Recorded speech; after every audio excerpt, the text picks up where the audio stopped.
Bonsoir à tous, bienvenue, vous êtes dans le Flash Info sur RTI 1. La date butoir pour les réclamations à l'issue des élections municipales et régionales est fixée au mercredi 24 octobre prochain, soit dans 2 jours. De la publication officielle des résultats à ce jour, la Commission électorale indépendante CEI a reçu 63 dossiers de réclamation pour les municipales et 16 pour les régionales. Les résultats du brevet de technicien supérieur BTS session 2018 ont été proclamés aujourd'hui. 57% de taux d'admission pour cette année contre 71% en 2017. 25 027 candidats sont admis sur les 44 069 qui se sont présentés. Dans le domaine agricole, les acteurs de la chaîne de production de l'EVA planchent sur l'avenir de leur filière, sa durabilité et sa contribution au développement socio-économique du pays, tout en tenant compte de la préservation de l'environnement. 27 pays producteurs de caoutchouc naturel, des industriels, des chercheurs sont réunis à Abidjan pour la 37e conférence mondiale du caoutchouc naturel. L'ingénierie géotechnique en Afrique est au cœur d'une rencontre internationale. Elle réunit à Abidjan 18 délégations étrangères pour un colloque technique couplé à des sessions de formation continue. Amadou Ouattara.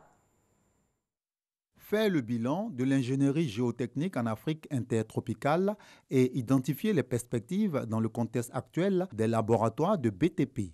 Ainsi se décline l'objectif général de la 10e édition des Journées africaines de la géotechnique.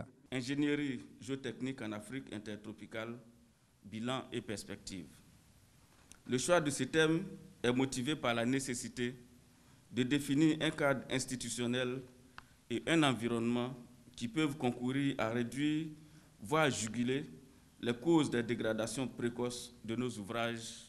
Afin de permettre aux Africains d'être plus efficaces face à leurs problèmes d'ouvrage, l'un des experts mise sur l'utilisation des matériaux locaux de construction. Faire des propositions de solutions pour une utilisation judicieuse des matériaux locaux et autres produits innovants dans la construction, l'entretien, la réhabilitation des infrastructures génie civil en Afrique subsaharienne.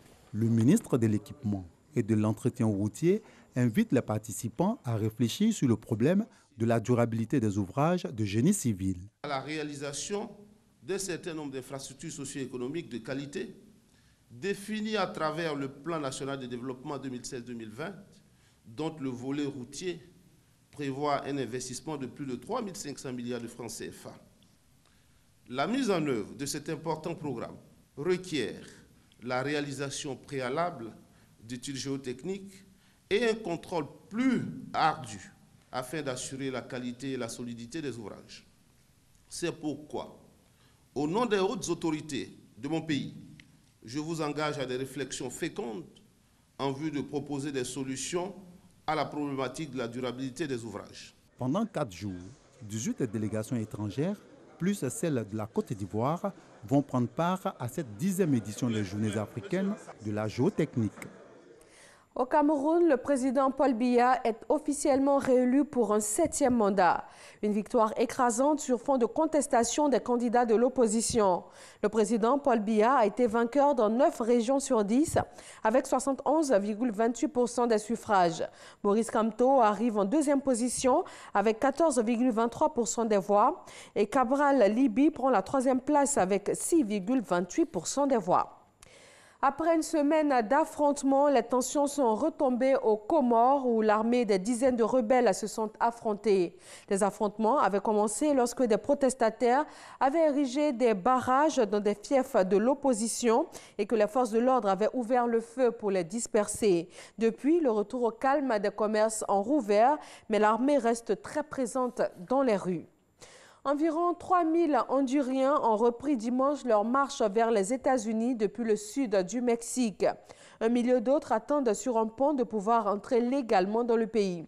Un défi pour le président Donald Trump qui se dit prêt pour arrêter l'assaut de ces migrants. Cette marche vers les États-Unis avait débuté une semaine auparavant dans le nord du Honduras après un appel sur les réseaux sociaux relayé par un ex-député hondurien.